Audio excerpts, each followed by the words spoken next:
Phone tapping కేసులో కీలక పరిణామం చోటు చేసుకుంది. ఈ కేసులో తెలంగాణ మాజీ సీఎం బీఆర్ఎస్ అధినేత కేసీఆర్ కు సిట్ నోటీసులు ఇచ్చింది.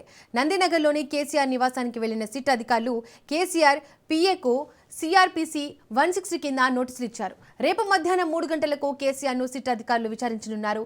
కేసీఆర్ వయసు దృష్ట్యా పోలీస్ స్టేషన్కు రావాల్సిన అవసరం లేదని నోటీసులో సిట్ అధికారులు పేర్కొన్నారు.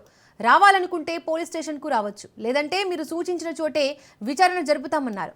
హైదరాబాద్ పరిధిలో కేసీఆర్ నిర్ణయించిన చోటే విచారణ జరుపుతామన్నారు.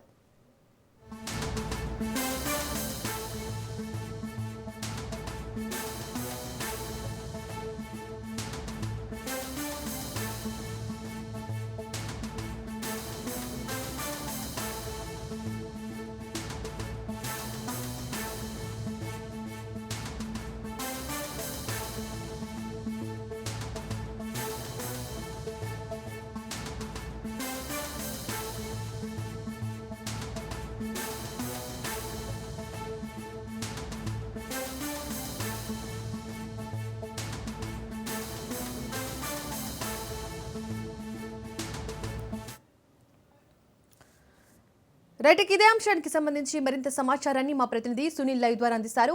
సునీల్, మాజీ సీఎం కేసీఆర్ సిట్ విచారణకు సంబంధించి డీటెయిల్స్ ఏంటి? తెలంగాణ రాష్ట్రంలో తీవ్ర రాజకీయ దుమారం రేపుతున్నటువంటి ఫోన్ ట్యాపింగ్ వ్యవహారంలో గులాబీ అధినేత అదేవిధంగా మాజీ ముఖ్యమంత్రి కేసీఆర్కు సిట్ అధికారులు నోటీసులు జారీ చేయడం జరిగింది. రేపు మధ్యాహ్నం 3 గంటలకు విచారణకు సహకరించాలంటూ కూడా కేసీఆర్కి సిట్ అధికారులు ఈరోజు నందినగర్లో తన నివాసానికి సిట్ అధికారులు వెళ్ళి నోటీసులు అంటించిన పరిస్థితి కనబడుతుంది. అయితే సిట్ అధికారులు కేసీఆర్ వయస్సును దృష్టిలో ఉంచుకొని సిట్ అధికారులు కొన్ని సూచనలు ఇవ్వడం జరిగింది. విచారణ మీరు ఎక్కడ పిలిచినా సిటీ పరిధిలో, అంటే సిట్ లిమిట్స్లో ఉన్నటువంటి సిటీ పరిధిలో ఎక్కడికి పిలిచినా మేము వచ్చి మిమ్మల్ని విచారిస్తాం, లేదంటే మీరు పోలీస్ స్టేషన్ వచ్చినా మాకు ఎలాంటి అభ్యంతరం లేదంటూ కూడా సిట్ అధికారులు ఆ నోటీసు కాపీలో